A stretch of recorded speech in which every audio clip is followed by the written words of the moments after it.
Fable 2 is a wild power fantasy wrapped in an action-adventure RPG from Lionhead Studios. And I'm not Peter Molyneux, so I'm not going to overhype anything here. This episode came out a lot shorter than I thought it would, so I'll just quickly lay out what we're doing here today, and then we get right to it. First and foremost, this is a level 1 no magic run. But it can't be that simple, so in addition, I'm not allowed to own any property or get a job. I can only gain money through quests and gambling, or by finding it lying around somewhere. When I do get money, I must immediately blow it all on stupid shit. No high-value items or weapons. We gotta keep this dude broke. And finally, no potions or food. Only alcohol. Now let's play Fable 2 as an unemployed alcoholic.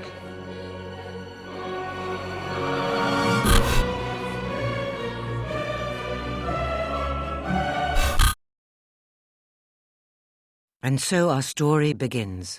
But who is the hero of our tale? This is Doug Hole, a cocky little chicken chaser living in the streets of Bowerstone Old Town with his sister Gloria. One day, while walking by the flea market, they noticed a new booth was open selling lots of neat stuff.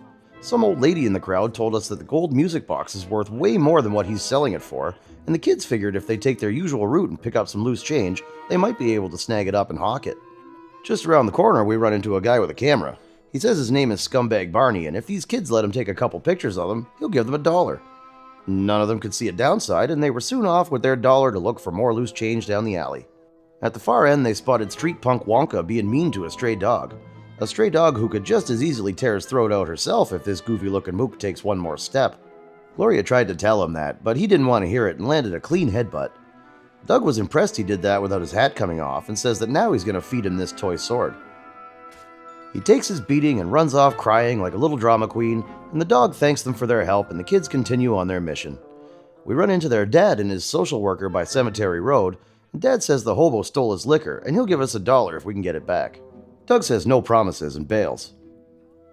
The owner of the grain house calls down to us and he says he knows Doug hates beetles and he's got some for us to shoot. He asks how much it pays and we head in. There's some dingus in the window who wants us to smash Mr. Greenhouse's stock, but Doug says that's stupid. There's like 100 crates in here and he doesn't have all day. So we shoot the beetles and head back out to tell Dad to piss off, then back up the alley to the flea market. Somehow Window Dingus got there ahead of us and Doug tells him to get the hell out of his face, and for the last time, his sister's not for sale. We excitedly run back to the flea market to ask the guy about the music box. He says, oh yeah, that's solid gold, and then asks how much we have on us. We hand over the cash and run to every shop in town, but they all tell us the same thing. We got ripped off and this junk's not worth its weight in scrap. The kids are pretty bummed, so they just heave it over the wall and head back to their encampment. The mood changes in an instant though when they see that the stray dog was there. Gloria says they should go to the castle in the morning and ask them for some dog food. They both agree to name the dog Whisper and they stay up all night talking and playing. In the morning, they see some cops and ask for an escort to the castle. The cops say sure, they're not really doing anything anyway, and we head down. The butler answers the door, and he couldn't be nicer. He tells us they have lots of dog food and invites us to go meet his boss while he bags it up. On the way, he warns us that Lord Larry is a good dude, but he's suffering from dementia, so he might forget why we're here while we're talking to him, and to stay calm if that happens. We had a pretty good time with Lord Larry. He offers to give the kids some money and maybe a room in the castle. Then he asks if they want to see the cool LED strips he put on the floor. Gloria's like, whoa dude, that's awesome! And he says, yeah man, it's on a timer and it changes colors. As it went from blue to red, another of Lord Larry's episodes started and he forgot the last 30 years again. He didn't recognize these kids and panicked, drawing his pistol and executing Gloria on the spot. Doug tried to fight him but wasn't strong enough and he got shoved out the window.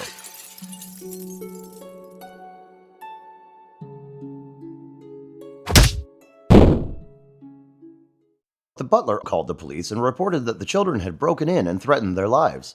It was determined that Lord Larry was simply defending himself, and Doug did 10 years in a group home. On the last day of his sentence, we meet Doug's new probation officer. He asks, isn't she the lady from before? And she says, yes, she is, and her name is Susan Harper.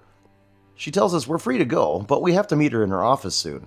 Doug says rock on, and takes off with Whisper to explore. There's not much going on around here though, and his meeting is coming up soon, so we just head to Miss Harper's office. The lobby in this place is huge and infested with beetles. That's no problem for Doug though, and we cut our way to the end where we get a call from Miss Harper who says she couldn't make it in today, and the only way out is to learn the fireball spell. Doug says no problem, but before he does that, he's going to steal everything that isn't nailed down. Then he hung up before she could object. I've never been able to open this chest before, and I'm not entirely sure why I can now. But there's a fancy sword in here, and since Doug's not legally allowed to purchase weapons, we'll have to settle for whatever we can find along the way. Now I have to apply the spell, and it will be mandatory for flit switch puzzles later on, so as long as I don't use it anywhere else, we're good. We use the fireball to activate the elevator up to the roof, and Doug says he wants to go to Bowerstone Market and see how much it's changed since he was a kid. We got all the way to the gate, and the cops have it blocked off. The sergeant says they had to lock it down because Soggy Jim and his gang keep trying to storm the town square. Doug says, come on man, he just wants to get to the bar, but Sarge says no can do, boss. As we walk away, he shouts out that if we want to go to their camp and exterminate them, he won't tell anybody. That sounds like a good plan, and this seems as good a time as any to try out our new sword. As we approached the camp, Doug thought this guy's actually got a pretty sweet setup, but the gang members ambushed us and it was time to get to the slaughter. This is a ludicrously easy fight, but the boss isn't here yet. Whisper finds him in his cabin, and he breaks down the door and kicks her in the face. Doug says, that's it, dipshit, and tells him we were only here to kill him, but now he's going to shove his foot so far down Soggy Jim's throat that he'll be shitting shoelaces for a week. Before he could react, we charged at him, wildly swinging and shooting. This fight was tedious, and it felt like it took forever because I can't block or roll. But upon review, I don't think he even hit me a single time, and it barely took 30 seconds. So, with Soggy Jim dead, we take his head and run back to Sarge to tell him the good news. He says that's great, but turns out Soggy Jim had nothing to do with it, and the lockdown was lifted 2 days ago. He says we're free to go to the bar now, but we might not want to go parading that severed head around town. Doug tells the cop to bite him and heads through the gate. After a grueling 27-hour hike to town, Doug has finally arrived at the bar and runs straight to the counter to place his order. We buy everything they'll serve us and then take some time to relax. While we're enjoying the atmosphere, the bartender asks if we've ever heard about the cow who got a job as a barmaid. Doug says yes, she quit after a customer tipped her. Then he told the bartender to write his own damn jokes. Just then, Miss Harper called and said the blacksmith in town had a job offer open and we need to go talk to him. Doug says yeah, totally, and he just needs to go get some new clothes first. 2 weeks later, Miss Harper showed up and asked if we got the job, and Doug just said nope. She got mad and told us that a condition of Doug's probation is that he has to volunteer at the Community Outreach Center in Oakfield, and the clock's ticking here, buddy, so we have to get moving. Following the road out of Old Town takes us to Rookridge, where we come across someone ransacking a caravan. Doug helps himself to some money and chocolate and carries on up ahead until we run into a couple jackasses who have destroyed the bridge. They think they're clever and try to taunt us, but Doug is completely unfazed by it. He just assumes there's a way through down below and jumps into the river. We come across a little campsite and the local hermit comes out to tell us this cave leads straight to the other side of the bridge, but it's full of annoying little monsters. Doug says he can just kill them all, and the hermit says, oh yes please, that would be great. He follows us in to watch the show and we ruthlessly eradicate the pests. The game reminds us about picking up experience orbs, and I remind everyone that Doug never learns. We still have the main chamber to clear out, and chopping through these little bastards en masse was just the euphoric release Doug needed to help him build up the nerve to climb the big scary ladder to the exit. When we get up to the surface, Doug notices he's running out of beer. It's still 70 miles to Oakfield from here, so he decides we don't have time to kill the jackasses who took out the bridge, and we just get going. We finally arrive in Oakfield and head straight to the bar, but on the way in get distracted by a game master with a spinner box. Drinking and gambling ran rampant through the group home, and for the first time in the 6 months since he'd been out, he found a place he felt comfortable in. Then he ran up a $350 tab with the game master and now only had barely enough money to get the beer he needed. Doug wanted to make sure he looked good when we got to the community center, so with the little bit of change we had left, we hit the hat stall down the road and picked him up a new lid. We go through the woods and up the hill and across the waterfall all the way to the church, only for Father Abbott to tell us that Miss Harper's on vacation and we can't start our service hours for another week or so. Doug shrugs and runs back to the bar. Once inside, we hear a familiar voice call out from above. We run up and Doug asks, isn't that the guy who took pictures of him when he was a kid? He says, yep, Scumbag Barney's the name, and those pictures were used in a very successful ad campaign for Old Navy. With the money he made from it, he bought the Oakfield Road Bridge in Rookridge, and Doug says he's got some bad news for him. The time came and we trekked through the woods, up the hill and across the waterfall, all the way to the church, and Father Abbott tells us we need to go help Miss Harper's other client refill the holy water jugs. Doug says, oh, is she hot? And he says her name is Shovel, and she's waiting for us at a location across the waterfall, down the hill and through the woods.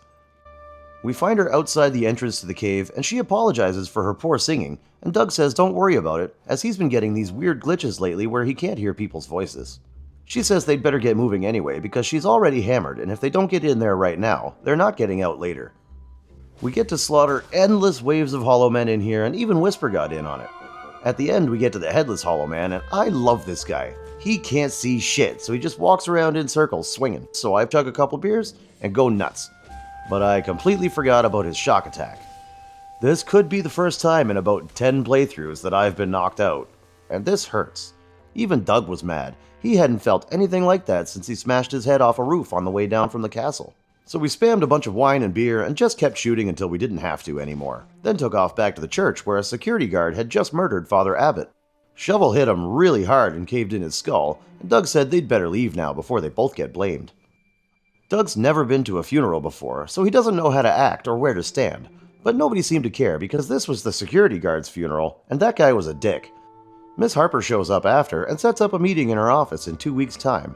We set out right away, figuring it would probably take at least that long to get there on foot. At the meeting, Miss Harper explains that a private security firm has recently had a guard position open up, and she wants both of them to go talk to the CEO in Brightwood Tower. Doug asks how he'll find the tower, and she tells him to go to Brightwood and look up. Doug got distracted by a spinner box on the way, and then with literally zero preparation, we charged right into the hardest fight in the game. I chugged 8 beers in the first part and got knocked out once. Bad, but not terrible. But we still have to get to the top, and in doing so, we mushed Doug's brain up real bad by getting knocked out 9 more times. The CEO gets all mad and says, "What the hell, man? We were just supposed to come talk to him, and now his whole staff is dead." Then he takes off with Darth Maul's albino cousin, Frank. Doug's still a little wobbly from the 30 beers and 10 concussions, so he didn't really know what was going on. Shovel pointed him towards the spinner box guy, and that's where he stayed until he could see again. We found some random cabin in the woods and knocked on the door to ask if they want a party, but the guy's not in the mood. He mentioned another gang leader causing trouble, and that we should take care of it for him. Doug says he can move his left eye again, so yeah, he might be up for a scrap.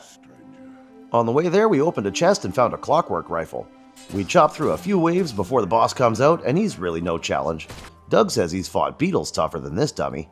However, there's a reason why I did this quest, and here is where we get to steal his sword after the fight, and I can replace this garbage 26th century laser sword with a proper steel cutlass. It's a cool sword and all, and it can probably kill a lot of bandits, but Doug instead kills time by gambling until his next probation meeting. Miss Harper says Lord Larry is building a huge new prison and he's looking for guards. She gives us an address and tells us if we can get to Westcliff, we can apply at the police station there, so Shovel and Doug begin the long, treacherous voyage.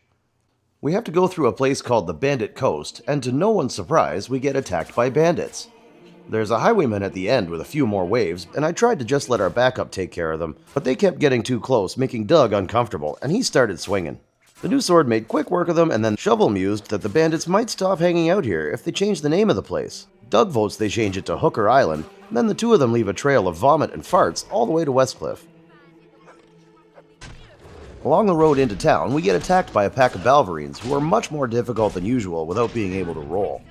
Further up, we run into this whiny old lady who was crying about something, but Doug wasn't listening and shot her. She turned into a big white Balverine and took off into her underground castle. Shovel was impressed and asked how he knew, and Doug said hairy ankles.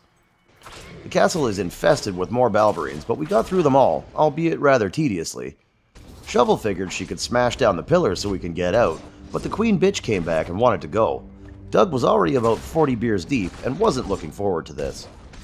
She hit him so hard that he didn't puke until he woke up.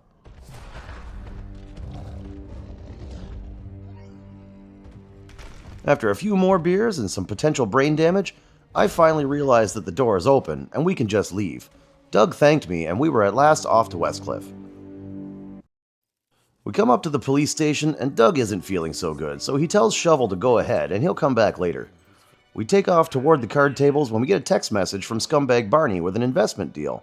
He says we can double our money if we give him $5,000. Doug thought if he did that, he wouldn't need the security guard job and figured his best bet was to gamble for the money. We started with Fortune's Tower and didn't fare well, so we headed out of town where we took a little detour. There's a wall with a big face on it out by the exit. It talks too, but Doug doesn't know that. Inside is the second best weapon we can have in this run, a big mace called the Calavera, outclassed only by the Daichi, which I can't get yet. With a big new toy, Doug feels his luck may be turning around, and we run to the Cow and Corset to play some Keystone. But the only way his luck has changed is that it got worse. He was now over $3,000 in debt with the Game Masters, and they wouldn't let him play Keystone anymore. We decided to do a spinner box tour and started with Rook Ridge. It looked good off the hop, but Doug never learns, and he lost everything. Now the Game Master was chasing him with a gun, and we had to try to flee to Oakfield. He tied a bag to Whisper's collar and told her to go ask Miss Harper for money. She obliged and took off, leaving Doug to start the hike into town alone. About halfway there, he felt a sudden sharp pain behind his eyes and fell to the ground for the last time. He never made it to Oakfield, and that's going to be the end of our story.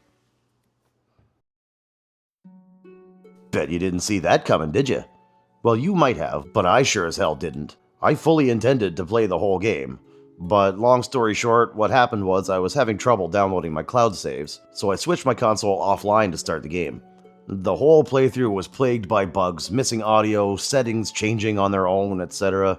At one point, I was doing something else with my console, and I forgot to go back offline before I launched the game. My cloud saves loaded, and that was it. Doug's save file was gone forever. I wasn't even going to make this video after that. I figured I'd try something else and maybe come back to this another time. But then I thought about it and realized that was really the only way it should have ended. Anyways, Doug will not be back. Doug Hole is graveyard dead. This weird world I've created here, however, will be back, and if you had fun and you don't want to miss the inevitable return to Albion, make sure to like, comment, subscribe, and most importantly, stay crunchy. Goodbye!